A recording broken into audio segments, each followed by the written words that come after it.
ஒரு மனிதன் இறக்கும் போது நாடே அழுதுனா அவருக்கு தான் மா மனிதன் நம்முடைய கேப்டன் விஜயகாந்த் சார். அவரை தான் நம்ம கௌரவிக்க போறோம். இந்த விருதை பெற்றுக்கொள்வதற்காக நம்முடைய புரட்சி கலைஞர் கேப்டன் விஜயகாந்த் சாருடைய புதல்வன் விஜய பிரபாகரன் அவர்களை மேடைக்கு அழைக்கிறோம்.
விஜய் பிரபாகரன் ப்ரோ, எல்லாருக்கும் வணக்கம்.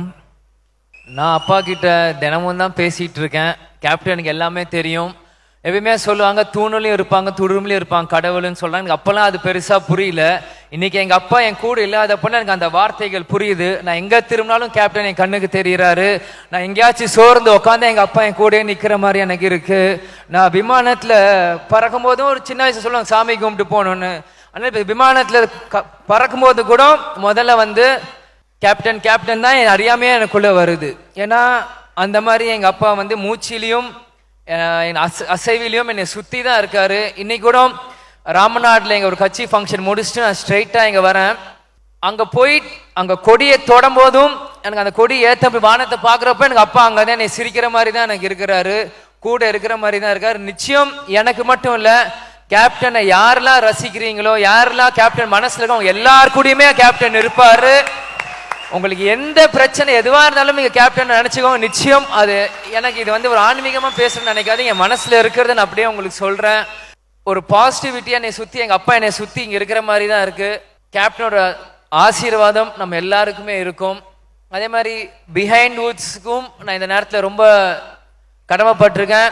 ரொம்ப நன்றிங்களும் இங்கே சொல்லிக்கிறேன். ராமநாதபுரத்தில் இருந்தாலுமே அங்கேருந்து திருச்சி மதுரையில் ஃப்ளைட் கிடைக்கலன்னு திருச்சிக்கு வந்து திருச்சியிலேருந்து இங்கே வந்து இறங்கியிருக்கேன். ஏன்னா கேப்டன் ஒன்று சொல்லுவார், துளசி கூட வாசம் மாறினாலும் மாறும் ஆனால் தவசி வாக்கு மாறாதுன்னு. அது மாதிரி ஒருத்தன் ஒன்று சொல்லிட்டேன்னா அதை நிச்சயம் நிறைவேற்றணும் அப்படின்னு சொல்லி கொடுத்துருக்காரு எங்களுக்கு. அதனால் நான் முன்னாடியே எங்க பிஹைண்ட் வுட்ஸ் டீம்கிட்ட வரேன் அப்படின்னு சொல்லிட்டேன். இந்த செகண்ட் வந்து உங்க எல்லாரையுமே நான் சந்திச்சுல ரொம்ப சந்தோஷப்படுறேன்.